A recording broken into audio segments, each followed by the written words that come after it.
Já, góði gesti, það 5. lóta sem hilsar ykkur á fallegum miðvikudegi. Það uppbytun og þáttur fyrir engan annan en King Gunnar Nelson, Lord and Savior, og í þáttinni komin mjög góð gestur, en það Jón Viðar Arnþórsson, ekki satt? Jú, takk fyrir. Já, mjög hræddur að ég myndi segja. Eftirnafnið Viðast. Herru, hrikalega gaman að fá þig í þáttinn. Þú ert náttúrulega búin að vera viðlóðandi við... Já, sorry. Það bara takk fyrir að fá mig. Já. Einmitt. Þú ert búin að vera viðlóðandi við Mjölni bara frá stofnun, uppaflegur bara stofnandi Mjölnis, ekki satt? Jú, ég kringum árið 2003 þá byrjaði ég var í karate og byrjaði svona að fikta með eitthvað glímaæfingar og fljótlega kölluðu þær Mjölnis æfingar og vorum með það ekki svona 2 ár, bara reglulegar æfingar og komum með Mjölnis merki og Mjölnis nafnið og Mjölnis vefsíðu og svoleiðis. En svona árið 2005 þá var þetta stofnað svona formlega.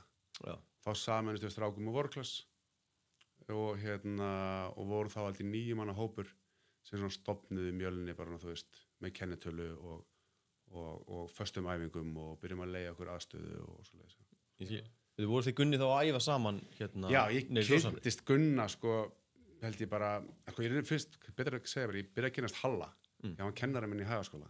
Já, okay.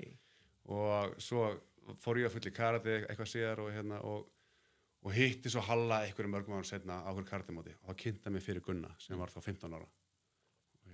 Og ég bara svona, það ekkert eitthvað, fann sér mikið áhuga á að tala eitthvað 15 ára krakka, ég var 20 og svo var Gunni valinn í unglingalandsliðið og ég var í unglingalandsliðinu og við byrjum svona að æfa saman og saman svona, fuck, þessi gauðir eitthvað öðruvísi en aðrir. Og við erum mjög fljóttu vinir og góða félagar og þá dró ég hann hvort það verið 2003 eða 2004 fyrst skipti bara svona á einmitt einhver svona Mjölnis æfingu á bara parkettið bara þú veist í Þórshamri og við glímdum og ég bara fuck hvað þetta að glíma hana krakka og svo bara var það svona startið hans Gunna í glíminu svo bara alltaf fór hann og rest is history það áður en að Mjölni stofnað það sem þið byrjuðu að glíma? Mjölni var til, en ekki svona formlega stofnað. En þetta var bara ég var búin að halda þessi Mjölnisæfingar í 2 ár áður, síðan 2003.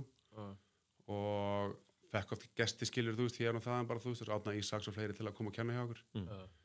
En þetta var, þú veist, fyrir áður en Mjölni var stofnaður formlega, þegar við Gunni byrjuðum að glíma og æfa saman, sko. Voru margir að glíma á Íslandi bara sem yfir höfuð? Þessi? Þetta var fyrsta æfingin. Þetta var bara fyrsta... 7. júní var fyrsta æfingin. Stuttur seinna hélt Jón Gunnar auglýsti æfingu að Huga í lok júní, bara mjög svipuðum tíma. Byrjaði með smá hóp þar. Og svo fóru Arnar og Bjarni B, held ég, fóru erlendis eða fengu þjálfaringa. Þeir byrjuðu að glíma líka alveg fullu. Og svo bara sameinustu allir, 2005. Það var svona, þú veist, Mjölnir sem þekkjum í dag. Hafði enginn verið að stunda jiu-jitsu á Íslandi bara upp að þessum tíma? Í raun og veru ekki. Það var búið að vera eitthvað þarna í Pumping Iron sem hét eitthvað svona, þú veist, ég man ekki hvað kallið það, submission grappling eða eitthvað sko. En samt ekki, þú veist, engin með reynslu en það búið að vera svona, eitthvað.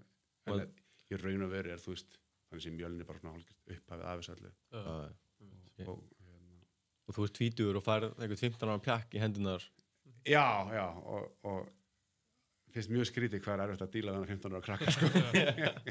Mér þetta svo skrítið, sko, það að vera tvítugur og svona guttir að það eitthvað svona 15 ára vin. Já, það bara því að æfðu svo mikið, maður gerði ekkert annan að æfa, maður æfa kannski 11-12 sinnum í viku, alltaf daga, og vorum það bara alltaf hópurinn saman sem var að æfa og svona hægt og rólega bara, þú veist, verðum við góði félagar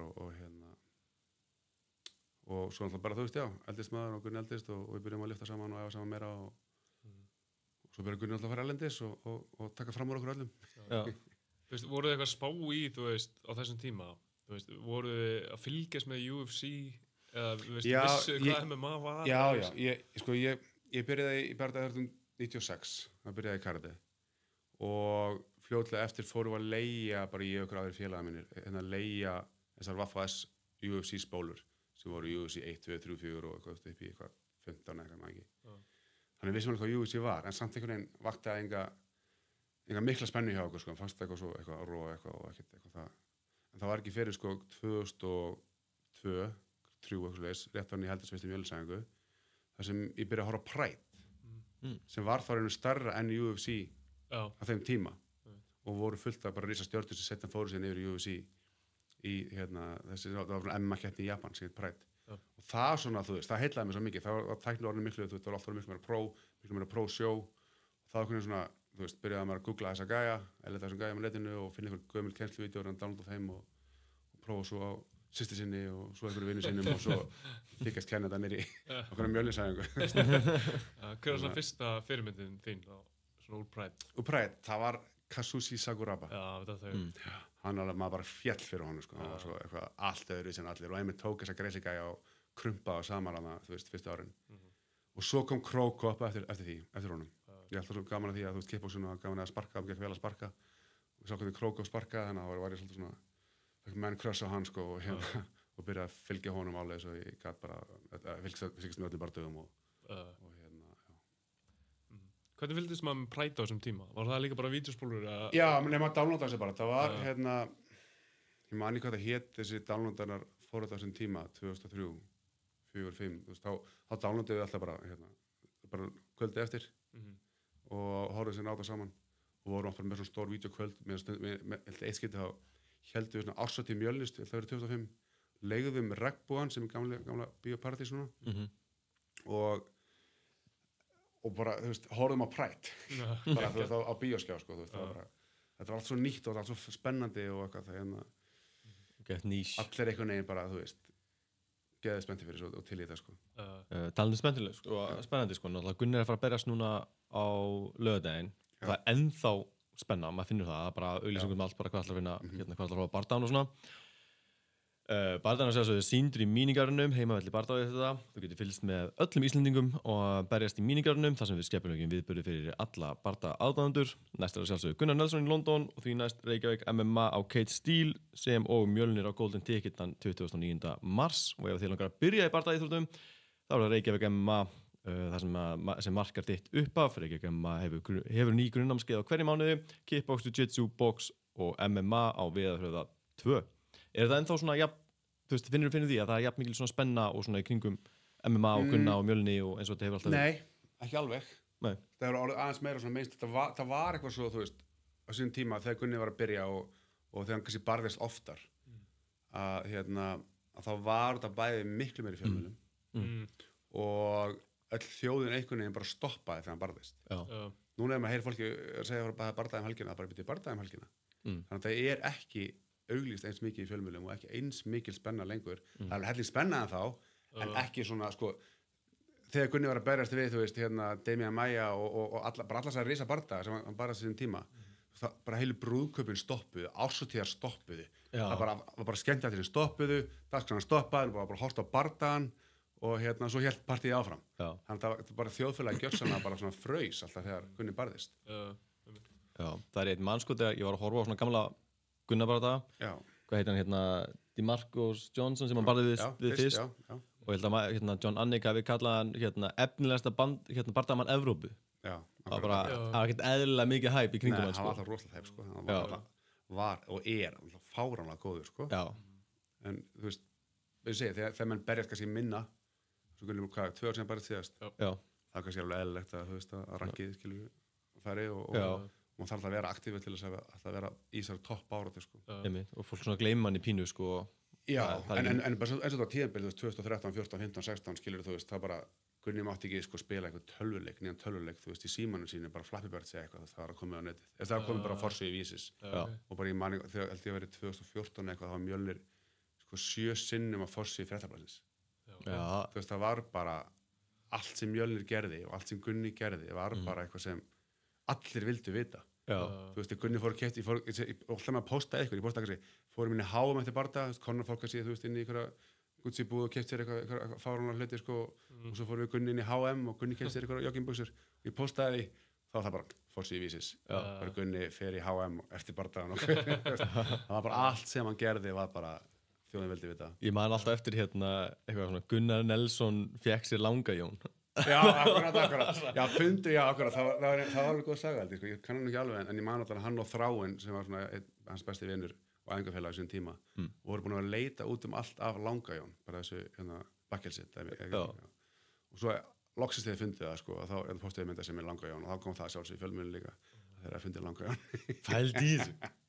Þetta var rosalega tímabil, sko. Já, það var eitthvað róast, sko. Það var eitthvað róast, en það var gaman að, þú veist, að ná þessu aftur upp og og auðvitað líka bara byggja fleiri sem að berjast, þú veist, bara, þú veist, að láta vita af þessum strákum og stelpum sem að fara út og keppa og búa til fleiri stjörnur, skilur, það var fjölmiðlar og þetta gimmin sem, þú veist, þurfa bara að hjálpa þeim að pussa þeim upp. Já, klártmál. En það sko, Gunni alltaf rosalega brauðriðandi, sko, og það rosa gaman að sjá svona hans spórgöngumenn í dag, sko, sem eru svona að stígu upp. Eins og Viktor Gunnars að fara í atvinnumennskuna, Aron Frans líka, svo náttúrulega bara sprakk, náttúrulega bara Reykjavík með einhvern út frá Mjölni. Reykjavík að gera frábæra hluti, sko. Já, rosa flotti, sko, og bara með sitt eigið keppnislið. Algjörlega, já. Og Aron Leon náttúrulega 3-0 í próf og svona. Akkurat.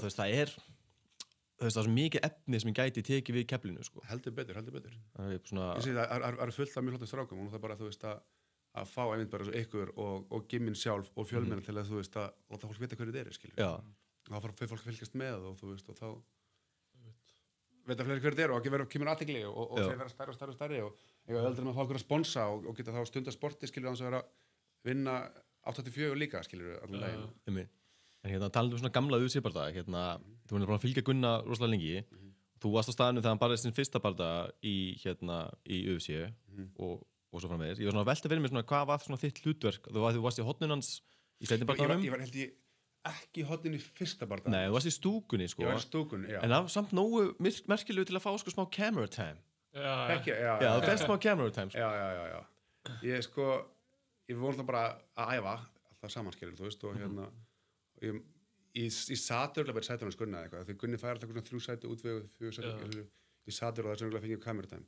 En það einu sem ég man svona, sem var svona skemmtilegt við þetta, eða svona skemmtilegt og pínu óöfni, var að við vorum að sparra bara tegndum við fyrir bardagan, bara niður í bara upp á hóteli og Gunni skýtur doppellegg á mig og ég á sama tíma að fara að sparka bara svona frontkík í magan á hann.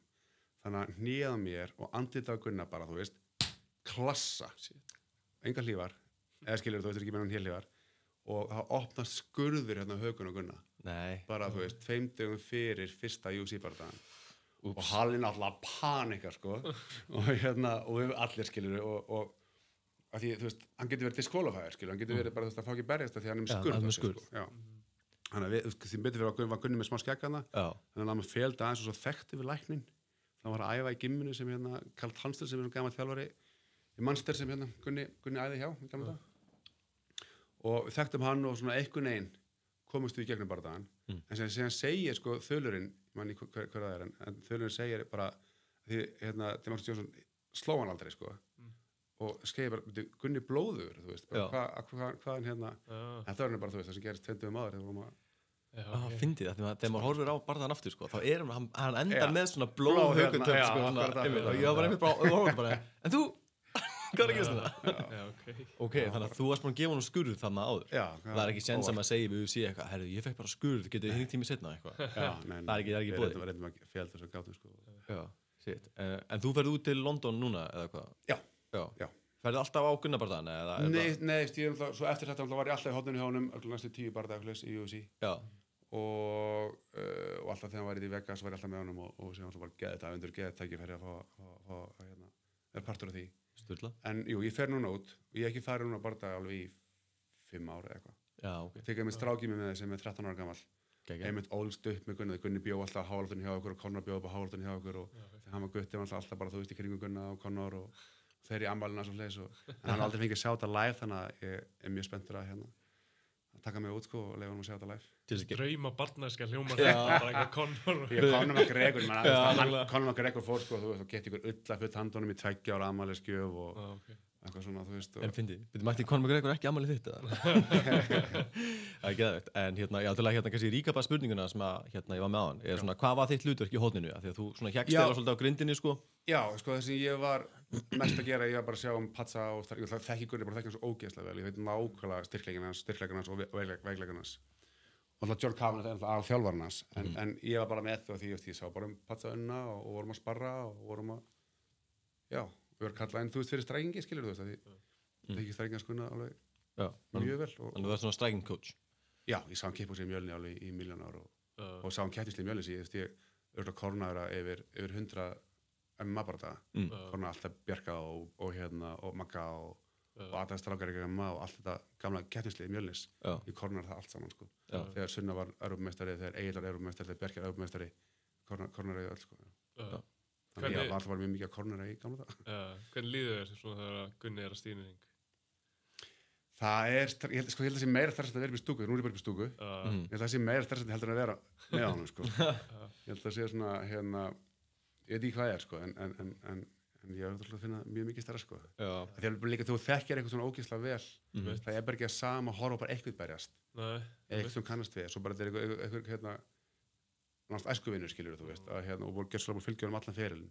Það er það alveg bara, þú vilt svo innilega ekki að eitthvað komi fyrir eða hann tapi sko. Nei, sjálfsög ekki. En á sama tíma hann fagnar maður eins og ég veit ekki hvað sko, enginn sem mánudagurinn ef hann vinnur.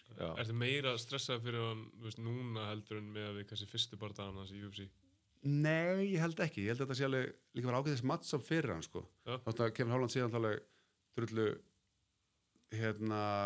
góður og lúmskur og þú veist hefur sína styrkleika þá held ég að matchupi gegn Gunna ég held að þetta matchup hendi Gunna þokkalega vel þótt að sé auðvitað fullt af hluti sem Gunni þarf að virkilega passa sig á en bara þessi hæð á mannesku ég veit bara að Gunni allt gengið vel að boksa og stræka eitthvað sem er aðeins hærri en hann og því mann halda oftast bara ég held alltaf að ég til hærri Gunni ég held alltaf að þú veist ég get alltaf náð honum hann er bara svona sturlað fótaðinn og svo ógeðslega góður að halda sig svona allt svona rétt fyrir utan högginn og láta mann slá vindhögg og sækja svo á mann skilur að hvað sem hann sé að skjóta eða stræka tilbaka að ég finnst það einhvern veginn þessi hæð yfirleitt henda Gunna ógeðslega vel og svo Róta er slóð niður bara að tatsa sínum tíma hann verður sér bara hæð á Kevin Holland sko kringum 1.90 já, Kevin Holland er 1.93 held ég 1.93, sounds about right og hvað er hann sem Gunni barst í barða nr. 2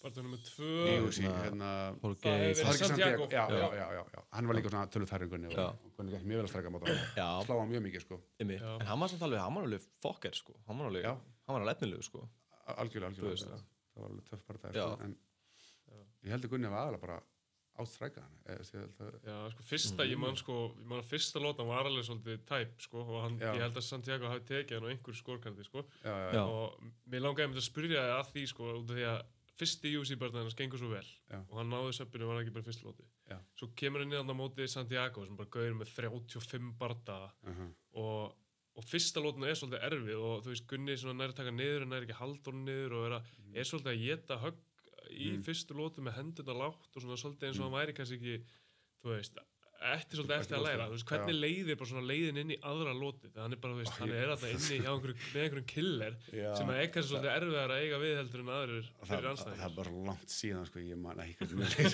ég held að vera tilfinningin að hellast yfir Nei, þetta er bara ef maður alltaf að kemur eitthvað bakslag í einhverju lóti, sko, það verðum alltaf starfsæðir, skilur en ég man ekki, ég hafði ekkert eitthvað mikla ágjör að Gunna í þessum barða, þú veist, því ég veit það ekki, bara hann hafði aldrei tapað það er ekki að gerast núna og hann hafði, þú veist, verið á móti líka því hann er mjög góð að glímaður, sko hann hafði verið, Gunni nýbúin að vera, þú veist, á ATCC, þú veist, og glímaði við Andrei Galvao og Alexander Sip, hvað er hann? Eitthvað svona staðfylgjum minni heimi, sko Já, hann vann eitthvað svakalt nafn á þessu ADCC Geta til svona ADCC 2009 og 2011 og í 2009 var hann í 4. sæti í opnaflóknum keppti með Jeff Monson og svo keppti hann 2011 í manni hversu langt hann komst hann fór bæði aflokkin og sinn þýndarflokk hann er nýtt 2 glímur sem sínum þýndarflokki og dotti svo út eða eitthvað en hann fór á móti Andrei Galvao og hann fór á móti hvað heitir hann Alexander Ribeiro, hann var 7. heimsmeistari og ég mann sá gæði, ég sagði bara labba að halla eftir bara það var ég vil aldrei glímaðu svona þinn aftur og þetta var alltaf rosa jafn að glíma sko. og bara ekki meira, nei takk og þá vissum maður bara ógeðislega góðan að vara að glíma sko. Þannig hafði maður ekki miklar áhyggjur af Jorge Santiago því maður bara, ég ætla Gunni að vera alltaf með. Já, svo líka, maður tók eftir í þriðju lótinu og Gunni fann að lenda bara uppercuttum á hann. Já, alveg rétt, já. Klikkaður uppercuttar, sko. En ég tók eftir því að svona, þú veist, strikingið hans á móti Santiago og það var svona, þú veist, Gunni var ennþá svolítið svona hrár demantur þá. En svo næsta bara það sem hann kemur á móti eitthvað Ómar, Dagestani. Þá sér maður að Gunni alveg svona stíllinn svo orðið svona miklu svona fínpúsaðari. Það var eitthvað sem gerðist þarna á milli þess að tveggja barda sem bara hann náði einhvern veginn að náði einhverju. Ég raun og ekki með, það er náttúrulega, ég kannski æði eitthvað aðeins meira með einhverju boksurum í mjölni, sko. Háar og góð samstarfi að Háar. Og ræða aðna með eitthvað með Fabio og Unnari heitnum, en sko, en því ég veit ekki hvort að mér Gunni alltaf strækistílinn sem mjög svipaðan, sko. Það er alltaf með henduna lágar og sem kemur það bara mest úr kartinu og það fótaðurinn sem vörðina sína og svo hann að kasta svona, þú veist, einhverjum overhands og einhverjum vinklum sem Feitor gerði alltaf, skilur hann leitar svo mikið eftir Feitors mikið á hann og líka mikið á Shogun Hu á sínum tíma og adopta aðeins stílina þeirra líka inn í sitt, sko. Og svo er þetta alltaf æða með Conor síðan 2011 eitthvað, sko, og þeir hefur báðir alveg mikil áhrif á hvern annan. Ég held samt að Gunni hafði meira áhrif á Conor heldur en Conor hafði áhrif á Gunnar, sko. Það er bara þegar Conor kom fyrst að æfa mig, þá var hann alltaf bara, þú veist, með hendunar hér, þú veist, og boksaði úr mjög svona háu gardi. Og eftir að hann byrjaði að æfa með okkur þá, og svo mikið kardistrákum hann, sko, þá bara, þú veist, og hendunar Conor komið niður og hann komið miklu meira á wide stance og byrjaði að spörkja miklu meira og svona breytt stílum sin. Svo eftir meiðir, þá fór hann aftur einhvern veginn svona, vera meira. Já. Sem einmitt sko svona sá Conor sem maður í rauninni þegar maður hugsa Conor, sá útgáfu Conor sem maður elskar og dáir, skilur við. Það einmitt svona, þá þessi víði stans hendur látt niður í, sko. Það er stílinn sem maður elskar. Það er bara á Gunnar, sko. Það er einmitt mjög áhugavert. Það er svo ógeðslega mikið saman, það var alltaf komið heim og við vorum alltaf með út í Vegas og Gunni var alltaf með út í Írlandi og Conor bjó bara hérna í alveg góðan tíma einhvern tíma. Já, hann kom hérna fyrst til 2012.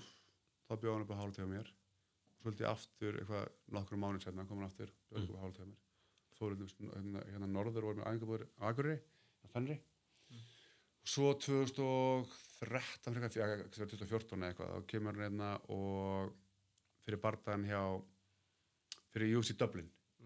Þá kemur hann allt írska liðingar og æfir hérna í 3 eða 4 vikur. Þá leiðum við bara hús fyrir hann og nokkur hús fyrir þetta írsku fætarina. Og það þegar hann var að mæta þarna Brandá eða eitthvað? Já. Og Gunni var á móti, Zach Cummings held ég. Og við vorum bara, það voru fullt af írum bara úr SBG á kartinu. Og unnu allir þetta kvöld, sko. Það var alveg, sko, þú veist, besta UFC kvöld lífsins. Það var rosalega kvöld, sko. Þegar bara all liðið sem æfði mjölni bara fyrir þetta risa UFC kvöldan í Dublin bara unnu allir. Það var eitthvað annað, sko. Spældi hvað að klíða. Maður minna að Gunni hafi mitt talaði um þetta, sko. Það var eitthvað svona, var hann ekki tekinn í eitthvað pissupróf eða eitthvað um þetta kvöld, hann vildi mitt fara í bæinn og hitta alla og eitthvað. En það var eitthvað svona, hann var tekinn í eitthvað test. Gunni? Já, ég man ekki nákvæmlega. Kvöldið eftir bardagan? Já, bara í lítill eftir bardagan, þá átti hann bara eitthvað að fara að pissa eitthvað, hann vildi bara fara að fagna með öllum strákunum. Já, en hann var eitthvað á lás. Já, alveg rétt, við býðum hann, jú, það gæti ekki pissað. Já, hann var nýbúinn að pissa, og bardaði búinn, alltaf bara, svo var nýbúinn að pissa. Og svo bara það var pissupróf og við hengum hann, ég veit ekki hvað lengi, bara upp í höll. Að býða eftir að pissa. Shit, allir búin að vinna sína bardaga og eitthvað svona. Hann talaði að hann var að drekka svo mikið til að pissa og það gekk ekki. Svo var hann bara að pissa þetta allt kvöldið. Akkurat. Og það finnir maður. Þetta var ógeðslega að finna. Það alltaf, þú veist, þú finnum eftir bardaga, sko, þannig að það er ekki alltaf að gera sem vilja, sko, eins og eftir Damian Maia bardagan, sko.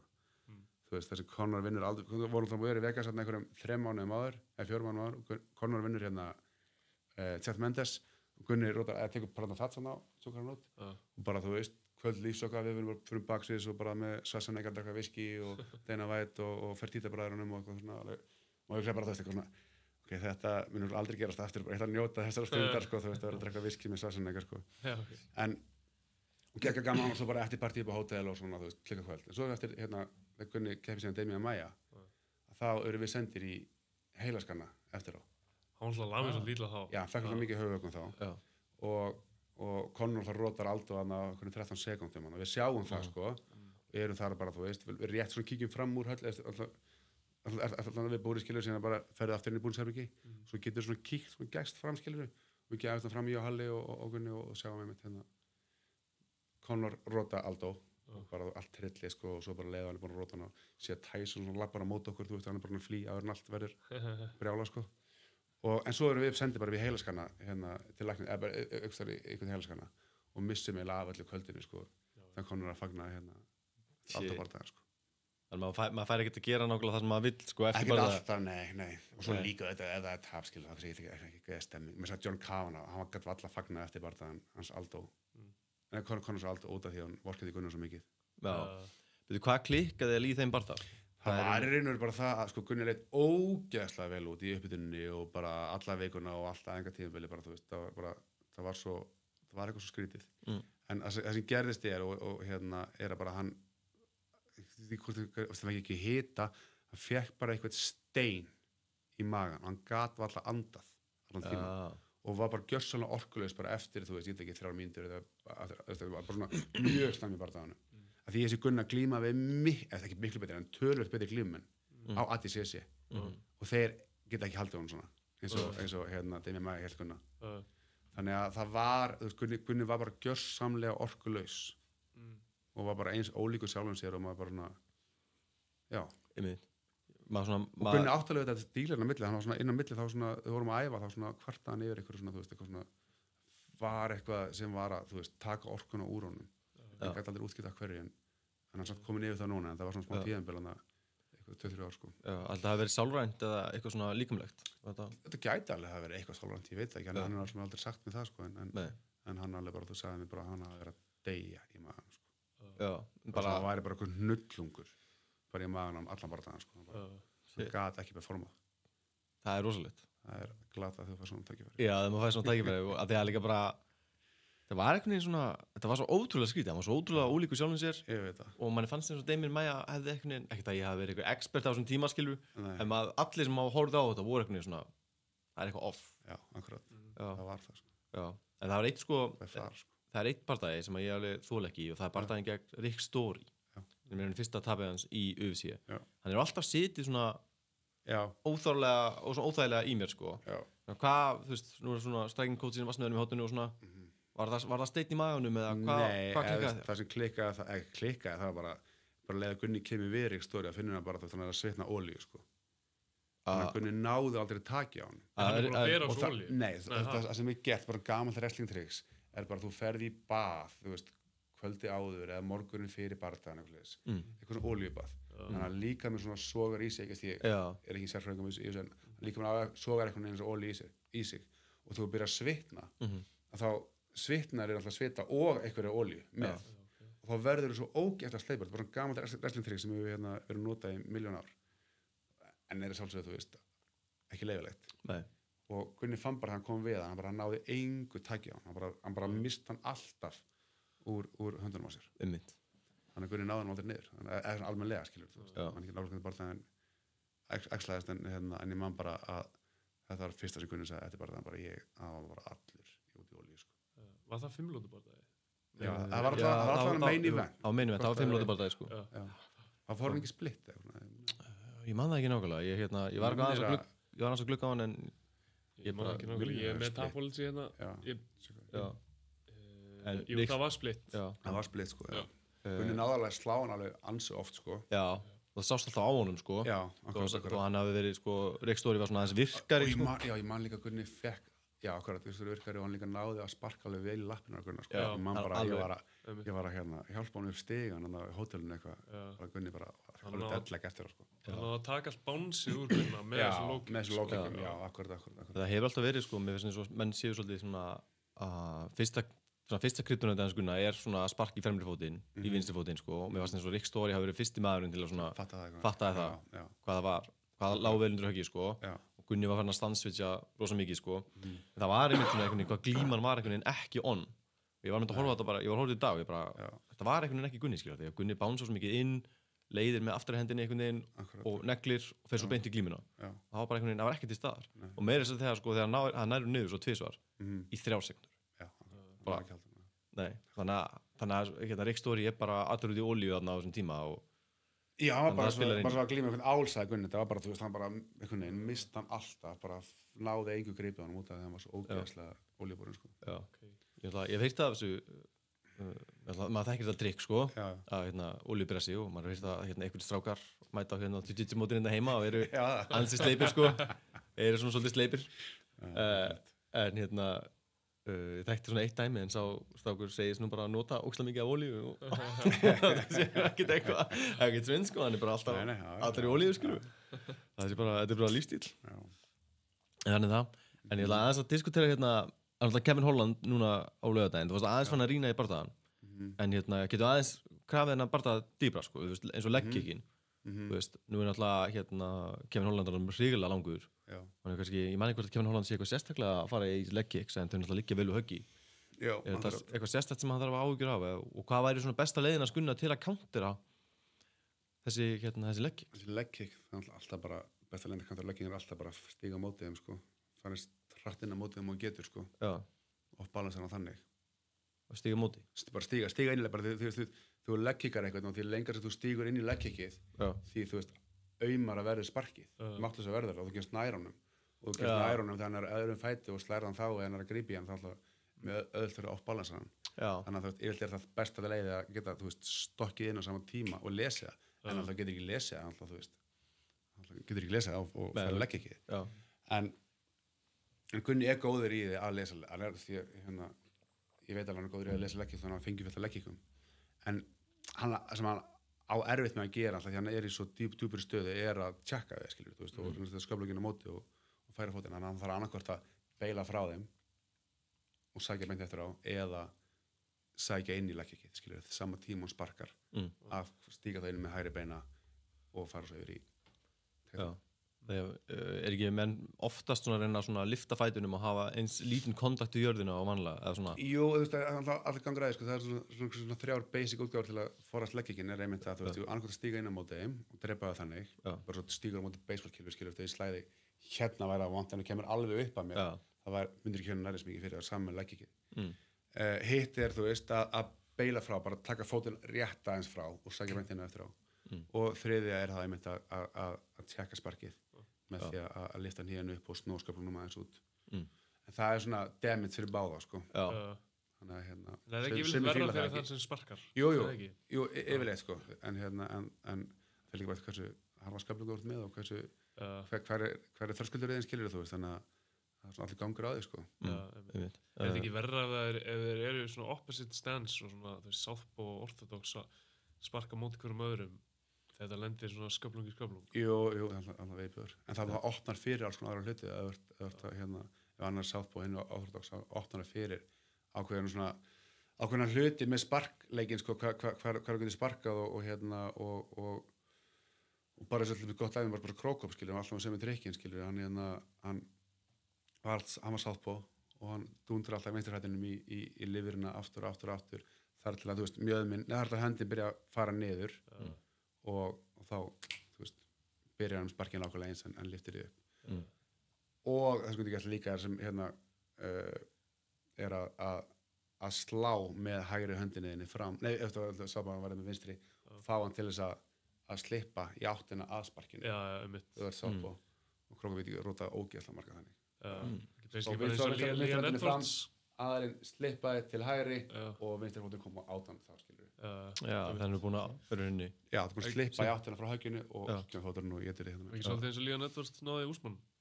Já, Jú, mér minnir það Já, getur verið Við viljum ekki geta slæm leggkicks og ef þú lendir í slæmi leggkicki þá er eins gott að þú náir fljótri endurheimt, unbroken, frjálst, fljótandi aminosínur unnar úr norskum laxi endurheimt beint eftir æfingu sem skilar auknum árangri og svo er að sjálfsögðu yngling fæðibótavörur vara mánaðarins sveppablandan, Lionsmane, Cordyceps sveppir, shiitake og fleira burt með heilaþoku, þreytu og bjóði velkomin betri svepp, bætt minni og almenn velíðan yngling.is og ekki gleyma 15% afsláttukóðunum þið skrifið 5. lotan við checkoutið sem er geggjað, þannig að það er Kevin Holland býður náttúrulega upp á þessi leggkicks þannig að já, þú getur ekki sendt Gunna SMS og láta kent honum hvernig hann getur counterað þau Hann er búin að vera út í Úkraínu, Króatíu núna og heyri hann daginn eitthvað, hann alltaf að æja bara með einhverjum skrýmslum hann sko, sem ég er alltaf ánægður að heyra sko, því þú veist, að því að svo oft hérna heima og þegar hann er í Írlandi þá er Gunni langbestur og það er enginn að pussa honum og leða Gunni byrjar að straka við fullir virðingu fyrir öllum sem æfa MMA í Íslandi að hérna, að bara, þú veist, það er munur þarna á milli Gunni og þeirra og þegar Gunni byrjar að slá þá fastar á æfingum þá finnum maður að sér maður þegar þú er ekki engaged sér lengur þá þarf Gunni óslega lítið út úr sparinu því er að hérna, Gunni þarf alltaf Gunni fær ekki það besta út úr fæturónum hérna heima á æfingum skiljið nema hann sé bara passa að slá ekki fast og í Írlandi sama skilur þú líka þú ert stórt lapna og fá þess að kannski þú er að vera gagnrýna þig skilur þú það var bara svo mikil virðing fyrir þér sem vilt fætur að lenda í sko þú veist að þjálfarinn hætti að vera kannski þú veist bara hætti að hérna þóra að segja mikið til sko en nú er hann til Króatíu og er bara að æfa með einhvern skrýmslum og þannig þrífst hann best skilur þannig þú veist sem maður fær ekki saman respektið og maður fær hérna á Íslandi og í Írlandi þannig ég held að sé bara þegar maður var að æfa út í New York og svona þú veist þá sá maður alltaf svo rosalega mun þegar hann kom tilbaka þegar hann var á móti gaurin sem voru svo fucking góðir sko. Og vilja bara samna þessi meira gegn honum og er ekki tvekkjum að meðan eða svona Nei, ég vona því sé ekki að reyna með en svona kannski þú veist er kannski aðeins hérna aðeins minna respekt sko. Hann alltaf sko hann talaði að þú veist hann alltaf að fara til Króatíu svo alltaf hann að fara til Írland svo klára kampið þar en hann ákvað bara fljótlega eftir að hann kom út til Króatíu og vera bara þar það sérstaklega þessi ræfingafélagi sem þú talaði Ég held það sko, hann sagði mér hann alltaf að klára það út í Dublin en hann er greinlega að fá meira út úr hlutunum hana staðinu akkurat núna og sem var frábært Veist hvernig það virkar með Kavanaugh ekkert að fara að taka þátt í kampinu eða Kavanaugh að fara að koma út Hann tók ekkert oft þátt í kampinu allavega því ég var sko, tók svona stundum en átt sem við æðum bara hérna heima alveg og hittum Kavanaugh bara þú veist stundum daginn fyrir bara það sko. Þannig að Kavanaugh er alls ekki alltaf í kampinu hjá Gunnar sko. Hérna Gunnar sé bara út í Dublin hjá hann er að kóta svo ógeðslega marga Er það ekki, þú veist, skrítið eða svona skrítið Jó, auðvitað minnst það alveg skrítið og eitthvað sem mátt alveg, þú veist, ræða eitthvað en hérna en ég menna hann þekki Gunnar alltaf ógeðslega vel líka og alveg klikka slagóðu þjálfari og sér hluti sem aðri sjá ekki sko og hérna og maður lært ógeðslega mikið bara að kenna bara fára í kringum Kavanaugh sko En hvernig það, verður Kavanaugh áfram í þáttunans núna mútið Kevin eða er það bara Já, ég veit ekki betur, já Þannig að þetta er vantilega Kavanaugh, Luka og pappans og það er kannski bara allt heimið Já, ég veit ekki hvort hann færi að hafa 4 eða Já, ekki alltaf 3 manna Ég held að það sé 3 sko ég held að megi 2 koma inn í og svo er 1 utan ég held að megi vera 2 fyrir utan held ég Já, ef ég fæ ekki media passa að tekja hotnið Já, það er klassíkt Það er svona gaman sko með John Kavanaugh þú veist að við kynntum sko John Kavanaugh 2005 held ég hérna þá er bara pöntum við einhver tíma hjá hann kemur með námskeið á Íslandi við gunnum ykkur svona ekki bara pöntum einhver tíma hjá hann og þekktum hann ekki neitt sko pöntum einhver tíma hjá hann og hérna og saman bara hann fór geðu ykkur þjálfari og eftir það urðu hann og Gunni bara þú veist best buddies og bara og já Er það þannig sem að Gunni kynnist Conor? Þegar vorum spurðir þetta í podcast daginn hvernig Gunni og Conor kynnast Er það í gegnum John Kavanaugh? Já, kynnist John Kavanaugh, já. John Kavanaugh kemur með SPG út í Dublin og kemur hérna vist 2005 eða 2006 sem maður ekki alltaf maður var með þórsamri hérna á hvernig ömulegum dýnum í einhvern tíma og já, vídeos og öllu sko, Gunni bara, þú veist, krakki sko, þú veist og hérna en síðan fer Gunni reglulega út sko, og æfir í Manchester og í Dublin svo álega fyrir síðan til hérna Henshaw í New York en ég man einhvers það verið kringu 2010-11 ég man svolítið alveg eftir því hann sagði mér þetta við vorum nýra á Mýrigötunni sem Mjölnir var og segir hann eitthvað hérna þú verður að sparra við þetta gæja sem heitir Conor þú veist það var langt hann Conor var frægur skilur hann er sturlaður boksari og hérna ég man bara að sagði þetta einmi bara ég var alltaf með að vísa ekkert hvað það var þú veist og svo kannski 2 ár seinna kemur síðan Conor engast við skiptir landsins og þá var þeir búin að æfa alveg nokkur sinnum saman út í Dublin aður sko Já þannig að Gunni kynnist í Kavanaugh í eitthvað svona hálfgerðu svona lolli bara eitthvað svona að panta tíma hjá þessum gaur þannig Já, við kynnumst hann bara á gólfinu bara í Þórsamri sem við erum bara einhver tíma hjá honum Já, þetta var þá John Kavanaugh bara að ferðast til Íslands með eitthvað seminar Þetta er stofninn Björnsson í Bjarni B sem hérna var svo mikið tengslu við þetta SPG-lið og fekk Matt Thornton Karl Townsend frá Manchester og John Kavanaugh frá hérna Dublin og var alltaf að halda mjög flott svona MMA og BJJ námskeið hérna. Og svo John kemur og þá hérna fyrir við bara á seminar hans og svo kaupum við einhvern tíma hjá hann og kynnumst hann þannig. Og hann bara geggjaði þjálfari og þið bara Já, bara, og sýningu hluti við bara, þá tókum við hluti sem Gunni notar ennþá skilur í dag, þú veist, bara hvernig þú mántar, hvernig fara mannskjöld til að snúa sig við, hvernig tekur anvarpið, þú veist, tekur bakið, slæðir mannskjöldinu magan og bara allt sem Gunni, það var bara þessi fyrsta enga tíma, sko. Já, og ég á vídeo þessu öllu, sko, til að tekast það, sko. Já, þú voru að, ég frétti að þú ættir alltaf á vídeo, ég bara, þetta verður að fara í skíi, þetta má ekki glatast, sko. Það má ekki glatast. Það verður að gera heimildamöndur Gunna einn daginn, sko. Já, hvað var hann að byrja þér að kornera, þú veist, UFC-fætur á þessum tíma? Nei, ég held að kannski það var einn gæi sem, hvað heitir hann, einhverjum íri sem að vinur Gunna sem tekja til einn að tvo barða í UFC áður en Gunni fæk síðan samning, sko. Og John Kavan var náttúrulega flutt til Íslands bara rétt áður en Conor fær samningin. Því hann var bara búinn að vera að kenna alveg einhverja mánuði, sko, og ætlaði bara að fá sér íslenska kærustu og flytta til Íslands og við vorum bara byrjað að leita íbúð og allt fyrir hann, sko. Og Gunni á komið samning með í UFC og hann bara þreyttur að reyka geimins út í Írlandi og það var flott geim, sko, hann var bara þreyttur að og Mjölni var bara, þú veist, bara í svakalegum blómstra og gríðalegum vexti og John ætlaði bara að flytja hingað og langaði það og svo nær Conor að gera samning eða þú veist, eru ég mann Halli hjálpa hellingu við þetta líka að allavega þeir Conor fær samning hjá UFC og svo alltaf bara þú veist, springur gimnas John útskilur, þú veist Conor verður alltaf svo ógeðslega stóran í Írlandi, sko, bara strax, sko. Er Conor fyrsti UFC-fæturinn hans John Kavanagh? Ég segi að það var einn íri sem var hann í SBG sem ég held að John hafi kornerað Tom Egan kom oft mjög til Vegas og var að æfa í kampanum þar fyrir Aldo og Mendes og þess hann var alveg kett fyrstur í UFC allan held ég í Írlandi frá SBG, sko en svo fær Gunni samlingu undan Conor, sko þannig að Gunni John Kavanagh kornera Gunna í UFC áður en Conor fær síðan samling það er ekki það er ein spurning sem liggur svona í loftinu af hverju hættið þú að berjast og varst þú eitthvað að berjast og af hverju þú ekki að berjast fyrir UFC? Alveg góð spurning. Sko, ég keppti ógeðslega mikið sem unglingur og sem svona fyrstu ári minnst. Ég byrjaði 96 í karate og keppti bara, þú veist, stanslaust. Og kringum og þú var Íslandsmeistari, þú veist, alveg 1 milljón ári röð og eitthvað og þetta kynnskunningarnir það allt saman.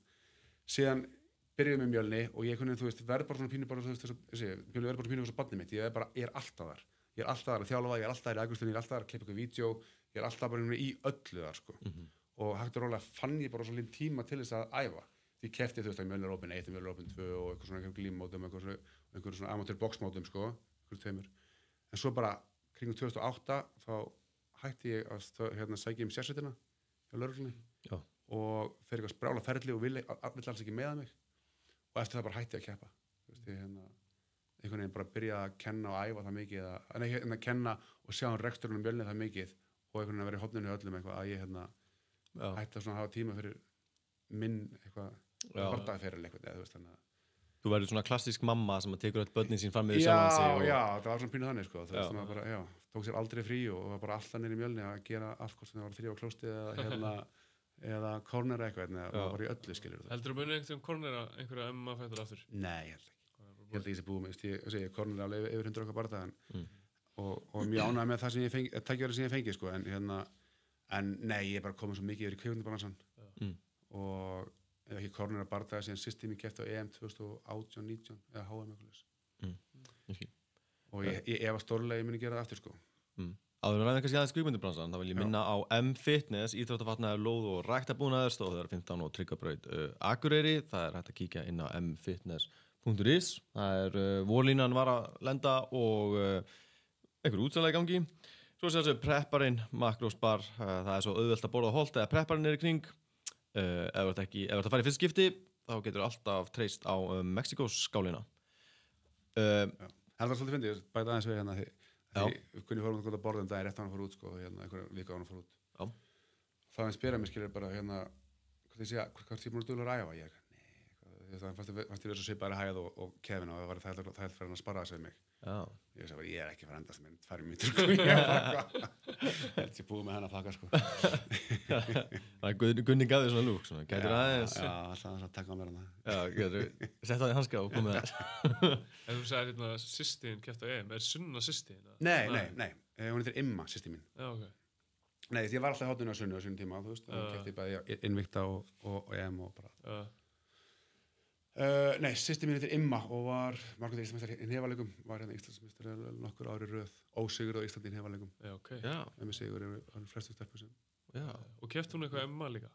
Já, svo var hún í, hvort það verið, 3. til 4. seti á EM 2017, 18 maður ekki. Og skeppt hún að Hagam líka. Já, ok. Er hún að vinna með þér í stöndinu? Já. Ég held að það væri konan þín. Nei, það er litlasystir mín. Guðmund góður, þetta er hræðilega. Alltilega. Þetta hérna... Það er litlasystir mín, sko. Hún hérna... Ég með þessi bara alltaf því svona sé til þín, eitthvað svona, Jón er eitthvað og eitthvað, þá bara finnst mér alltaf verið kringu þig. Já, við sko vinnum svo mikið. Við gerum svo til eitthvað TikTok saman sem við alveg fengum okkar 800 fylgjandi bara no time in í COVID-inu. Svo náttúrulega, þú veist, var hún alltaf kringum okkur í karatenu, skilu. Hún var með Gunni að landsliðinu, skilu. Hún var með keppa með Gunna. Gunni er gömul, sko. Þannig að hún var alltaf með Gunna, þú veist, Danmörku og Englandi að keppa í karate, sko. Og svo náttúrulega er hún með okkur í Mjölni á sín tíma og svo, hérna, þegar ég fer Mjölni, þá fer hún náttúrulega líka Mjölni í sama tíma og ég held að ég er aftur komin í Mjölni, ég sagði hann á það, ég held að mista því. Og svo fylgjur hún mig líka, við bara státtum saman fyrirtæki sem heitir Icelandic Stunts og hún er stærsta svona áhættukona landsins. Hún stöndörgla fyrir allar íslenskar leikonur og svo Balti segir alltaf að hún sé harðasti stöndar á landsins. Ok. Miklu harðar en þetta strákunni, sko. Er þú að taka eitthvað svona á þig? Er þú bara hérna á skrifborði og... Ég er bara skrifborði og hoppaði hann niður og stiga hann. Nei, ég maður alveg tekið alveg hitt og þetta, sko, þú veist, inn á þessi stönd, en ég er svona aðalið dag, inn á millist ekki aðeins, en ég er svona aðalið dag bara að axjám og koordinata fyrir kvikmyndaverkefnin, sko. Það er bara, þú veist, að ráða stöndar að búa til sennar með leikstjórunum og stýra, passa það að enginn klassa sig og láta það lukka eins vel og í mögulega get. Fyndið, er ekki Imma systir, er hún ekki ólétt? Hún var eignast barn bara fyrir... En hún var ennþá að stönda eða ekki meðan hún var? Jú, nei. Hún var að vinna, sko, þú veist, en hún var, sko, þú veist, aðalega bara þá að sjá rigg eða aðstofnum hún var ekki að, hvort að Jón stönda eitthvað pínu ólétt. Það var eitthvað, það verið bara að keyra okkur bíl og brjóta okkur rúður og svona, það var ekki eitthvað hopp á maður. Eitthvað dýfur. Ég fylgist aðeins með ykkur á Instagram og svona, ég get svo svarað, ég held bara að þú ættir eitthvað vona banni, sko. Það er ógeðslega fyndið. Já, svona gerast misskilningurinn. Akkurat. En það er samt, ykkur ótart, sko. Ég var með að teka að googla þig og þú varst með fyrirtæki sem heit ESR Matrix, en það er ekki fyrirtækið sem er stöndfyrirtækið. Nei, það er raun og bara, sko, ESR er bara svona taktikal þjálfun, byggt út frá MMA og EBI og MMA og við byrjum ESR námskeið á Íslandi 2006 fyrst, bara kringum Mjölni. Svo þegar við stofnum eitthvað svona fyrirtæki kringum 2017, stofnum við svona Mjölnir EHF og stofnum við líka ESR EHF. Og það var bara gert fyrirtæki sem var gert bara fyrir svona hvað heitir það bara neyðavörn og sjálfsvörn og við verðum að þjálfa alveg 1.000.000 stofnanir. Hvort sem á sínum tíma fólki er ríkislögregluþjóra, fangelsismálastofnun, þú veist, alla dyraverð landsins, bara flest öryggisfyrirtæki og já. Cool. Þú hefur verið svona viðlúandi þessari svona bardaðsenu /öryggistjálfun alls konar stönd og svona líkamlegt erfiði eitthvað. Já, ég er búinn að vera mjög mikið í forsprakki fyrir öllu þessu, sko, alveg bara eitt líf minn í það, sko. Já. Og hvað líður þið best í stöndinu bara? Nei, það er bara svona, ég er bara ekki heitt svo rosalega lengi og ég elska heitt líka alveg ennþá, en stöndið er bara sem á svona kannski mestan part af mínu huga í dag, sko. Og er líka bara svo ört stækandi. Og þetta er svona líka svona pínu svona í forsparkið með það, skilja, bara Mjölni síðan tíma, þú veist, það voru svona brautriðendur með Mjölni og saman með stöndu á Íslandi í dag, við erum líka svona pínu brautriðendur með það og það er að stækka alveg rosalega hratt, sko. Já, líka svolítið svona cool, töff bransi. Ég ætla að þekki hans til hans Krumma sem að vinna mikið hjá þér, held ég. Já, hann vinnur mikið. Krummi er náttúrulega, magnaður, sko. Já, magnaður. og verður aldrei og ég bara ekki að kumma alltaf síðan hann var bara í karate í gamla daga bara þú veist síðan 97-8 sko þá kynst ég krumma sko. Finnst þér alltaf jafn gaman að segja eitthvað svona herðu krummi við þurfum hérna mann til að dundra í spegil og brjóta bara eitthvað svona það þarf að keyra veit hérna krummi, við erum fullkomin í að láta keyra yfir en svo var krummi bara komin í flott hlutverk hérna var það ekki Vigdísar þáttunum Það er ekki veit þegar við fengum ekki stönd þar sko. Nei, hann var ekki stönd, hann var bara að leika einhvern sérsveiðagur. Já, ráðherranum. Já, þá var hann stönda og fekk að vera með okkur línur, já. Við erum að reyna hægtúrulega að koma liðin okkar inn til að fá líka að vera hérna, áttur bara að dobla og með mikið sjálfskilur, þú veist, við erum bara að dobla eitthvað leikara og hérna, en stundum er þetta svona, fáðu svona stönd aktorsról og þá ertu eitthvað svona í minna hlutverki en eftir að fara í eitthvað aksjón líklega í Mjög skrummálega neglið þetta hlutverki. Já, hann gerði það mjög vel sko. Ég þekki sko gauðra sem eru búin að vera í leikarabransanum og reyna að geða mikið að vera leikarar og kannski tekið 10 ára að fá svona hlutverk með línu sko. Krummiða bara það og fucking eisa þetta sko, hann var geggjaður í þessu. Já, geggjaður. Hann er geggjaður í öllu sko. Ég þarf að horfa á það. Þetta er ráðherranum. Ráðherranum, já. Hann þurfti náttúrulega ekki að það, þurfti ekki að þetta var mjög eðlislegt honum þetta hlutverk. Já, hann púlaði allar rosa vel sko. Já, þetta var eitthvað svona yfirmaður sérsveitarinnar. Yfirmaður sérsveitarinnar. Hann er náttúrulega hermaður og ótrúlega beinn í baki alltaf og þetta var bara, hann var alveg fettur fyrir þetta hlutverk sko. Það var afsótt í Reykjavík að maður daginn skilur og krummi eitthvað svona, labbar allir í tíminu og eitthvað svona, sælir og það er bara eitthvað svona mjög stífur svona soldier boy allir komin inn í einhverju samræður maður er svona, ertu nákvæmlega, ertu að jamma eða ertu dýraverður? Ég alltaf ég heiti krumma, það minnir mér svona á það, þú veist, þegar ég byrja að tala svona já, ég var að byrja í baki. Saman með Gunna og Þráin, þeir alltaf situr alltaf bara, þú veist, hérna, maður alltaf að reyna akkurat að minna sig á það, sko. Maður var einhver svona, ég verður allt sem ekki rækja þegar ég sitt, sko, með lappetur upp á borð og svona bara renna niður stólinn og eitthvað, ég var byrja í baki. Þannig að þú bara bullu í fullu í stöndinu, hérna, er eitthvað, þú veist, erum við með eitthvað verkefni núna, veist, hvað er að vinna í? Við erum núna í 3 verkefnum, við erum hérna í 2 sjónvarseríum, einu sem skotin á Ísafirði, ég var alltaf komið með Krumma og Steinar Thors frá Ísafirði bara núna fyrir nokkrum dögum, og svo erum við að gera aðra sjónvarseríu sem verður skotin í Bláfjöllum og hérna á Siglufirði og Ólafsfirði, sem er svona snjóflóðaserja, snjóflóð. Og Krummi er alveg helling í báðum sko. Krummi, maður mann til að vera hérna í snjóflóði standi hér. Það er mjög mörg skrítið síndur sem ég hérna áttu Krumma sko. Hann er alltaf spenntur sko. Það er ógeðslega gaman sko. Hann var líka alltaf fekk sko að vera stöndabóluna sem Nikolaj Coster-Waldau búin að fá að gera það 2 sem er þannig Jamie Lannister í Game of Thrones. Síðast núna bara síðasta árið sem hann vorum að gera risa svona hérna, ekki vikingaseríu, þetta svona hérna gerist kringum árið 1000 í Englandi og hann leikur hérna einhvern konung þar hann Nikolaj. Var þetta eitthvað Kings en eitthvað? King and Conqueror sem er hérna 1066 er það í Hastings-barndaginn og eitthvað? Jú, akkurat þar fær Krummi að dobla hérna Nikolaj sem er eitt af 2 stærstu hlutverkunum sko. Já, það ekki komið að vera franskur eða eitthvað, maður var alltaf komið móttu og eitthvað. Jú, hann leikur hérna William Conqueror eða William Bastard hann var frakki. Já, geggjað. Normandi. Hérna, þú og Gunni svona kynnist þarna í karatenu, en fylgdir honum í gegnum svona jiu-jitsu, þú veist, fórst þú alla leið? Nei, ekki eins og Gunni sko. Gunni náttúrulega bara, hann fór út og einhvern veginn, hún fór út að æfa og ég fór þeirra á klóstinu Mjölni. Nei, það var bara meira að ég fór bara að sjá klúbbinn og við vorum allir, þegar við vorum að hérna stofna þessum tíma, þá voru allir með okkur hlutverk. Ég man bara, ég maður svolítið símtali, því þess að Gunni var efnilegastur á okkur öllum. Allt bara svona, alveg allir líka eldri en Gunni, sko. Og ég sagði Gunnar bara, þú veist, þótt að við séum hérna að þrjóða gufuna og hérna í afgjörslinni og selja ykkur Mjölnisbóli og kenna, þá er þitt hlutverk í þessu stofnandahóp Mjölnis að æfa. Ég man ótrúlega þess að sæta við hann, skilur, þú veist. Þá vildi ég ekki vera að taka einhver orku frá honum, svona ógeðislega efnilegum strák, í að vera hérna að skúra eftir æfingar, skilur þú veist, öll kvöld og eitthvað, bara það. Þannig að, já, þú veist, ég alltaf æfði glímu og eitthvað svona og hérna, en ég hef aldrei komast að það sem Gunni er, skilur þú veist, eða þannig. Með eitthvað, með flottan lit á beltinu þínu? Ég er fjólblón. Já, það er bara gæða litur, sko. En svo í En dag... ég hef alltaf verið miklu meiri nógi maður, sko, heldur en nokkuð tíma. En mitt aðaldæmi í mjölni var alltaf strækingi. Ég var alltaf að sjá allt kippbóksið og allt saman, sko. Svo síðan yfir í MMA. Þannig að ef þú ert að fara svona í dag og langar eitthvað að tuskast, ertu að fara að kýla í púða eða ertu að fara að rúlla? Ég hef gert voða lítið af hverju tveggja síðustu svona 3-4 árin.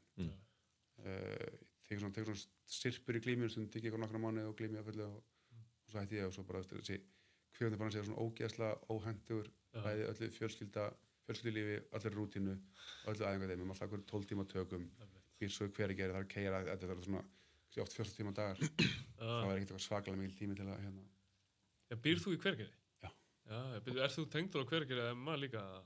Ertu stoppmeðlumur Hveragerði? Nei, það er Hrólfur Senna ég er alltaf ánægst, þegar ég flutti í Hveragerði fyrst 2014 þá var hugsaði ég alveg hvort ég ætti að opna eitthvað útibú í Mjölnisana en náttúrulega gera það ekki því vinur minn var að stofna CrossFit-félagana CrossFit Hengil og ákvað að gera það, ég vil ekki vera neins samkeppni við þá sko og þannig að, nei, þau fluttu í Hveragerði fyrir svona, ég veit ekki, hálfu ári og stofnu já, ég var að tala Hrólfur bráðan sko og gengur vel á, Hrólfur vinnur líka mikið fyrir í stöndinu sko. Já, einmitt. Er ekki mikið að barðalið í stöndinu, svona heilt yfir? Jú, við erum með mjög mikið fólki úr bæði Reykjavík og úr Mjölni og Karðinu og svo líka alveg fín hópur upp á parkur og en þú veist, það er kannski svona 5 aðalar sem eru kannski svona að fá mest að gera og við erum með mestu reynsluna og búin að stönda fyrir okkur í mörg ár sko og Krummi er einn af þeim sko. Já, svona stönd, elít. Já, svona elít hóparinn sko. Já. Það er mjög margir mjög efnilegir sem eru að koma upp sko sem við mjög að trúa á. Sem við trú á í stöndinu?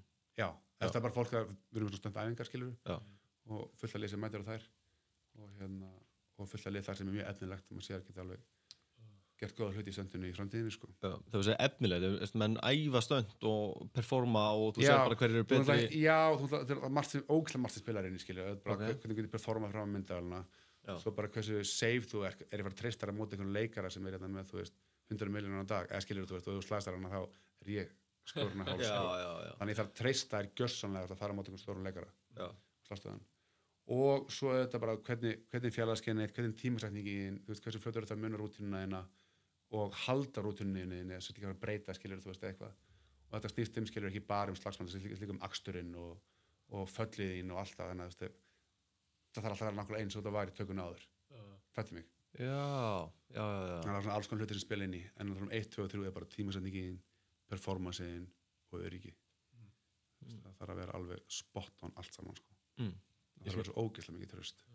Því oft er það bara, þú veist, að það getur alveg verið, fullt af stöndir sem er alltaf hættulega, sko, en svo alveg yfir það að við séum að hoppa fram á 12. hæð í byggingu og láta keyra okkur og allan anskotan skilur, þannig að sem hlutir eru bara, þú veist, eða klikkar eitthvað smá, þá er það ekki slys, eða einhverja meða sig, þá er það bara á lífið farið, sko. Já, shit. Það er heilt nefnilega svona mjög tæpar stöndsögur. Það sem maður er bara svona, mann líður bara eins og ef eitthvað bara svona smá klikkar, þá sé bara, þú veist, það var eitthvað svona bara slemt að fara að gerast, sko. Þess vegna heitir alltaf stönd, það er svona, við erum að taka okkur áhættu, en við reynum eins og við mögulega getum að finna alla leið til þess að gera þessa erfiðu og áhættu senu eins örugg og hægt er. Það er alltaf markmið okkar að reyna að finna leið til þess að gera þetta eins öruggt og við mögulega getum. Það er ekkert komið upp einhver alveg slys? Já, það er alveg komið einhver slys, sko. Steinar Thors einu sinni, hvernig Krummi komst inn, það var einu aðalstöndari minn meiddist. Krummi stökk þá inn, sko. Það var að tala inn eitthvað áður, hvernig mætti fá stönda fyrir mig og svona, ég veist, já, kannski kemur tækifæri á eitt mann, sko. En því vissi bara ekki hvað hann gat nákvæmlega í stöndinu, því vissi hann var hvað grunn í partæðarhörðum. En síðan Steinar Thors, sem þekki vantilega bóksari, hann á stökku eitthvað bát sem er að keyra okkur að ferði í höfninu á Siglufirði. Stökkur og poppar eitthvað nýjan á honum. Heldur við þessi krossböndin og eitthvað, þú veist, en síðan var þetta bara liðþóin, en samskilur að hann er átt og bara heim og fer heim, sko, og við þurfum að nýra þetta nýju stöndara strax, sko. Þá var einmitt bara, ok, now's your chance. Krummi kemur inn og bara, þú veist, og maður starta á og gerir það svo vel. En það er eitt af slið sem nefnir þetta, sýsti mín slasast eins og rosa illa. Róðbeinana fór úr lið. Þá vorum við ekki að vinna fyrir okkur, þá vorum við að vinna fyrir einhver normenn, sko. Það er rófubeinið fór úr lið. Já, hann kasta sko, þú veist, í einhverju bíómynd kasta svona yfir og lendir á frósinni jörð og lendir ekki á bakinu og ekki á dínu. Það kasta gaurinn inn og hún lendir bara beint á rófubeininu. Það bara klikk fyrir úr lið og fær brjósklos og bara bakið hann fyrir í hakk sko. Shit. Já, það er ekki gott maður. Nei, svo hafa einhver fara úr olbólið og eitthvað svona. Já, þetta er ekki gott en ég skal segja hvað er gott. Myrkvun gluggatjöld, snjall gluggatjöld og bestu myrkvunartjöldin á landinu. Núna þegar dagurinn er lengjast getur sumir gjörsamlega viljað loka á alla birtu. Það komið Bjarni hjá Myrkvunsterkurinn á smiðjuveginum myrkvun.is. Svo er það boxbúðin.is, það sem þú finnur hágæð íþróttafatnað sem hentar þínu sporti, jiu-jitsu og hnefileikavörur frá Tatami og Lione. Þú lítur vel út, æfir vel og líður vel með vörum frá boxbúðinni. Þetta hljómaði ekki vel hérna með rófinnið. Ég veit bara að fólk sé bara átt bara lengri tíma ef það... Já, ég er búin að finna fyrir þessi í mörg ár sko. Já. Já, þetta er ekkert grín sko. Það er galið, ég ætla að sækja svona stöndvinni hér, ég er hættu við. En oftast þá með þessi engin sko. Nei. Þess að það ringir í fólk þá er svona að passa að segja ekki hvað kom fyrir í gaurin sem átti að taka tjópið. Nei, akkurat. Það er að laus staði hjá okkur. What happened to the last guy? Já, sé svona bodybag-kliðin.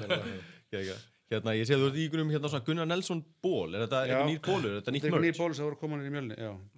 Hvar fær maður svona? Það þarf maður að fara niður í Óðinsbúð? Niður í Óðinsbúð, já, niður í Mjölni, já. Þetta er eitthvað rosa mynd aftan á hann. Já. Við erum að greiða þetta fyrir ferðan núna. Já, ég vil svona Gunnar Nelson merch. Gekkið, áttu hérna, hefur þú gert það okkur venju að kaupa alltaf eitthvað svona Gunnar Nelson bólinn í hvers skipti sem að berst? Ég ætla að framlega að fletta sjálfur, sko. Allan að hvert einn skipti bara, ég held ég eigi svona 4 ferðartöskur, allan að 4, svo stóra ferðartöskur, tróðfullar af Gunnarbólum, Mjölnisbólum, Árna Ísarsbólum, Sunnubólum, bara allir sem var að keppa, allt sem við gerðum, allt sem við varum að hanna sínum tíma með Fimbo og Loga, þessu liði sem var teiknað fyrir Mjölni. Að hérna, ég átt allt saman af það, bara inn í geimsli bara. Já, bara svona memorabilia. Já. Geðveikt. Þannig að þú veist, þannig þegar hérna MMA-safnið verður stofnað þá er það bara... Já, það er nóga efni. Já, og það er allt frá þér. Það er ekkert eðlilega að fyndið samt. Við varum alltaf pönnuð svo ógeðslega mikið eitthvað svona töffbólum á sínum tíma, sko. Við varum alltaf að gera eitthvað nýtt og fest, sko. Já. Fyrir hvern einasta bardaga, þú veist, já, bæði á Sunnu og Gunna og fleirum, sko. Já. Árna Ísaks og... En núna var hérna, alltaf fleiri góðir, sko, sem að þú hefur væntanlega verið að coacha og svona eins og hérna Magnús Ingi og Bjarki Þór Pálsson. Já. Hérna, hvernig er svona þeirra saga, þú veist, hefðu þeir átt meira inni, að þeir svona Bjarki brannaðis út, hann fór í ofþjálfun, Maggi lenti í COVID, varst þú að þjálfa það á þessum tíma? Nei, sko, ég hætti að þjálfa 2000 og loka árs 2017 held ég. Já.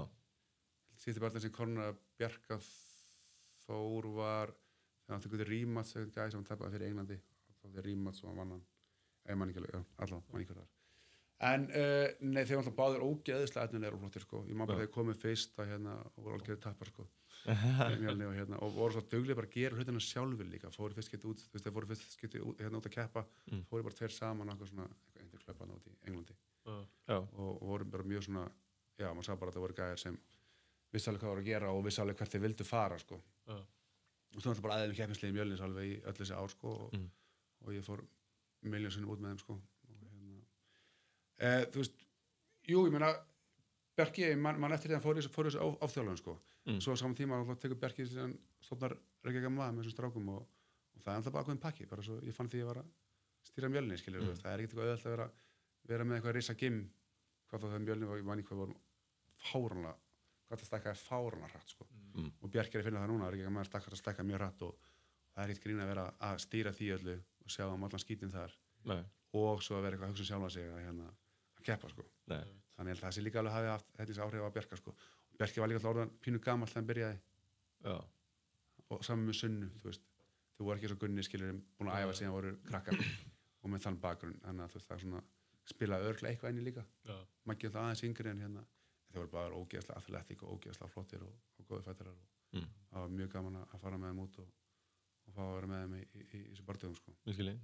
Hérna, hvað finnst þið vera svona helstu efnin í MMA-sinunni í dag? Ertu eitthvað að fylgjast með? Það er alveg máli, sko. Ég er að koma mér inn í það aftur, sko. Þessi ég fór út úr Mjölni í nokkur ár, sko, en ég komin aftur þar inn og hérna hlakka bara mjög mikið til að fylgjast með, sko. En en ég veit að hérna Viktori og Mikael í Mjölni sem maður þekkja síðan þegar voru krakkar sko.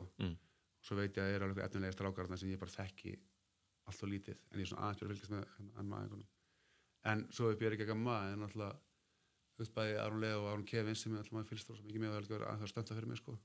Sem er mjög gaman að horfa á, sko. Hafið þið verið að stönda líka? Já, Aron Kevins alveg þólanum mikið, en Aron Leo allan 1 eða 2 sinnum. Og... Þú mátt ekki vera að slasa þá, sko? Þú mátt ekki taka... Nei, ég engar snjóflóðasinnur. Ég fer rosa vel með það. Ok, þannig að þú fylgist það með svona... Fylgist svona aðeins með, sko, en ég ætla að fara að setja mig miklu meira inn í þetta aftur núna. Ég er búin að vera bara með heiminn, bara í hausinn í kvikmyndunum bara síðustu árin og aðeins svona mist úr, sko. Þú sagði að þú er hérna komin aftur inn í Mjölni. Ertu með eitthvað sérstaklega hlutverki á Mjölni núna? Nei, ég er bara aðstofa við að setja upp alls konar ný verkefni, sko. Aðstofa Mjölni við að setja upp ný verkefni? Já, ég er ekki með titilinn en svoleiðis, það þarf engan titilinn. En ég er bara, þegar ég er ekki í tökum og ekki að vinna við stöndi þá er ég bara nýr skrifstofunni í Mjölni og er bara aðstofa Halla og Kristján og allar stráka við að koma nýjar hugmyndir og framkvæma þær, sko. Við málum með alls konar sem er að koma upp núna, sko, sem er nýtt og ferskt, sko. Ertu ekki svolítið svona, mér finnst þú vera svolítið svona brautirnandi í þínu sviði, ertu mjög hugmyndagóður og svona mikill dúer? Já, ég held það sé kannski svona aðalkrafturinn minn að bara ég fæ ógeðslega mikið hugmyndum og ég á mjög öll að framkvæma þær. Ég þora að framkvæma þær og ég þori líka að promóta vel, skilur, þú veist, ég er alveg fín að klippa vídeo og finna einhver, þú veist, einhver cool moment og láta fólk sjá það, eða skilur, þú veist, búið til eitthvað spennandi. Mér finnst auðvitað að setja mig í spor annara hvað aðrir vilja sjá. Þetta var svo gerum TikTok í áramóti, hérna í COVID-inu og við fengum 800.000 fylgjandi bara eitt fyrir bingo, yfir 100 milljón áhorf, skilur, það okkur nokkur vídeo. Þannig að ég veit að það var það minn svona helsti kostur með Mjölni líka, þú veist, ég var góður að fatta hvernig væri spennandi að setja námskeið, hvort það væri Mjölnir 101 eða Víkingaferð á sínum tíma, þú veist, eða Pantinn Búr eða whatever, skilurðu, þetta er bara til þessu öllu rosa mikið og svo að koma þessu til almennings, þannig að almenningu skilji þetta og almenningu finnst það spennandi. Þannig að það er kannski verið með svona helstu kostur í að byggja upp Mjölni og allt einhvern stans og þetta sem ég er að gera. Varst þú ekki bara að klippa vídeo og eitthvað pepp-vídeó fyrir Gunna núna? Jú, ákvað bara að henda bara fyrir hátíðið vídeo eitthvað. Það var svona að þetta bara að ég hendi ykkur smá saman eitthvað, þú veist, smá pepp-vídeó fyrir Gunna. Var það vídeón sem kom þetta sem hann var að róta alltaf og tjóka alltaf? Já. Ok, ég held að bara Mjölnir hefði ráðið eitthvað próklippara. Nei. Taka saman klippara. Þetta er bara eitthvað sem þú gerir yfir kaffibóllar. Bara sloppur og kaffibólli. Öll vel Mjölnsítunni í gamla daga, sem er mjög mikla dreifingu sínum tíma. Ég var að klippa vídeóla síðan 2003, sko. Já, fljótur að þessu. Og svona ég í kvikmyndabransanum, þannig að ég skil alveg þessi klippihórið og ég skil alveg kvikmyndatöku og já, ég fyrir fljótur að þessu. En ég man oft, ég var eitthvað kannski 80 klukkstíðin í eitt Mjölnisvídeó, eitthvað kynningavídeó í Mjölnisvídeó tíma og það bara dag og nættur að klippa það og svo bara hendur maður sinna á hugaðin og ég man ekki hvað síður hétu í gamla daga, sko, þú veist, og svo bara var klúbburinn stappaður bara, þú veist, næsta mánudag. Það var bara insane hvað það hafði mikil áhrif, sko. Það skipt mjög máli, sko, þegar, veist, maður þarf að vera með net-presence í dag, sko, og það bara, allir klipparar í dag eru bara having a great time, sko, því að það vantar svo mikið, veist, það þarf bara að koma sér framfæri. Já, það þarf að kunna þetta, svo þú ekki bara hafa ákveðna tilfinningu, sko, þú veist, hvað vil fólk alveg sjá, þá mátt heldur ekki hafa saman hlutin alltaf, það verður alltaf að finna eitthvað nýtt edds á hlutina mjög reglulega, sko. Ekki alltaf fara í það sama. Heldur þú eftir að enda á að gera heimildamynd Gunnar Nelson? Ég? Já. Nei. Það var bara efni frá því kannski frekar. Já, ég geti alveg aðstofað við hana og hjálpað til með hana, þú veist, og kom einhver vinkla inn í hana, en ég held að ég sé ekki það. Ég er ekkert að fara að framlega það, sko. Verður gerð heimildamynd Gunnar? Já, það verður gert á endanum, sko. Myndur ekki vilja hafa fingurna í því? Jú, ég myndi allan nægilega hafa fingurna í því og koma með efni og koma með hugmyndir og aðstofa með klippið og allt saman, sko, þú veist, og bara handritið, en og klippa handritin samt ekki. En þú veist, en allt ekki tekist alltaf á framlistinni og komið svo á kvikmyndasjóðu og allt þetta, ég myndi ekki nennan því, sko. Myndur þú vera leikstjóri, svona stákar, klippið þetta svona? Já, en þú veist, ég er samt að, sem stönd koordinat, þá er leikstýri óslega mikið að senum. Ég fæ oft segja leikstjórin bara, nú tekur þú bara við settinu, þú veist, og ég sé maður leikstýra leikarunum og stöndurunum í seninu, þannig ég er alveg vanur því líka. En það er action-senur, skilja, það er ekki eitthvað drama-senur eða talsenur, sko. Ég skilji. Ég er spæðið að fara svona að slá botnin í þáttinn svona eitt og lókur svona, því að hérna það er bara stutt í bardaðan og svona hvernig sér þið fyrir að bardaðin fari ef við myndi biðja hardcore spátum já upp á sekundi Nei, ég held að Gunni verður bara svona þessi fyrstu lótan svolítið að vera einhvern fælaðina hans og hans dansi kringum hann sko og láta hann slá vindhögg og finna tæmingi á hvernig hann kemst inn sko og svo örugglega snemma í annar lóti mun hann á hann niður og klára hann í gólfinu sko svo ansi oft á þess það er þannig, finnst mér líklegt sko Hefur eitthvað talað við Gunna bardaðan sjálfan? Já spjallið mikið saman Já, þú veist, við gerum það alveg alltaf mjög reglulega og fórum út að borða rétt áður en hann fór út og vorum að hittast mjög mikið áður en hann fór út og fórum hittast mjög reglulega Og hafið það rætt þetta eitthvað við bardaðan tæknilega eitthvað svona hvað hann er að hugsa Ekkert eitthvað rosa mikið sko Ég ætla að pínu komin úr því hlutverki sko þú veist en ég veit að ræði við eitthvað skilur en hann er bara með þjálfara núna sem eru að rekna þátt fyrir hann sko Ég er svona orðin pínu reikaður í öllu þessu sko. Þannig að snemma í andra lótu, það kemur Gunni, tekur hann niður og hvað gerist svo? Já, mér finnst það, tekur hann niður, mántar hann olbúarinn í andlitið, lætur hann snúa sig við, hangir á bakinu á hann, lemur hann í magan, fær hendina niður og tjókur hann.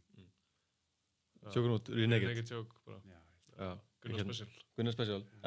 Hann breytti hans til í barðanum átti hérna Brian Barberena þar sem hann var á olbúan í andlitið. Já, fór í armbarleik, fór í armbarleik. Barberena sem setur hendina upp til þess að verja sér á olbúanum. Já, akkurat. Var ekki stutt eftir lótinu eitthvað svona? Jú, alveg var búinn. Það var sterkur í armbarinn, sko. Vill ekki gera það kannski í meiri lótu, sko. Nei, fínt að enda það svona. Þú gætir lent undir, sko. Já. Þannig að hérna, það var stutt eftir að það var að lægja armbarinn, sko. Já. Þú sér þetta er Naked.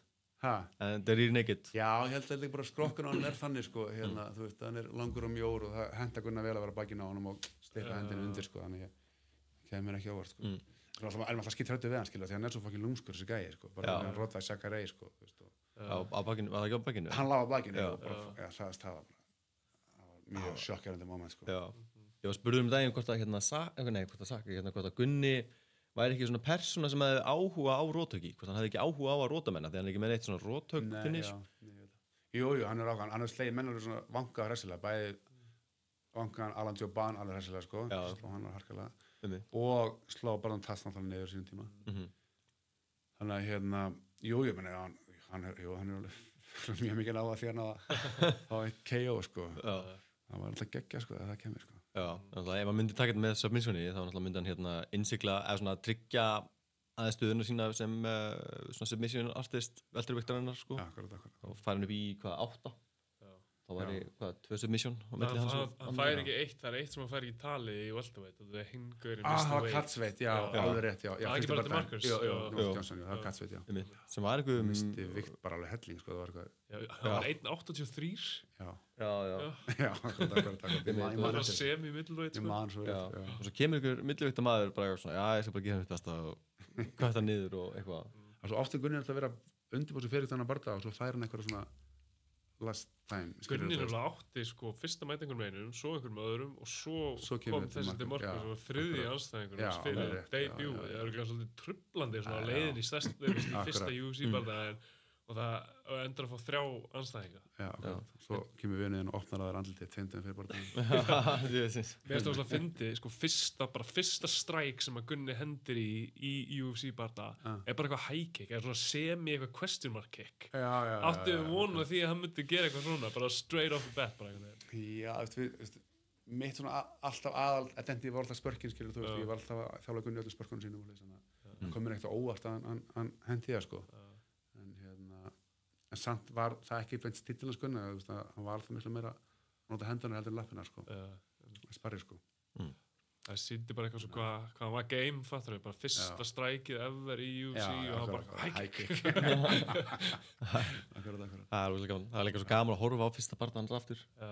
Herb Dean er að dæma og Brittany Parmel er ring girl og eitthvað og það er eitthvað svona. Það breytist ekkert, hún er bara nýbúin að leggja brókinu á hilluna, sko. Þetta er svona, þetta er skemmtilegt, sko.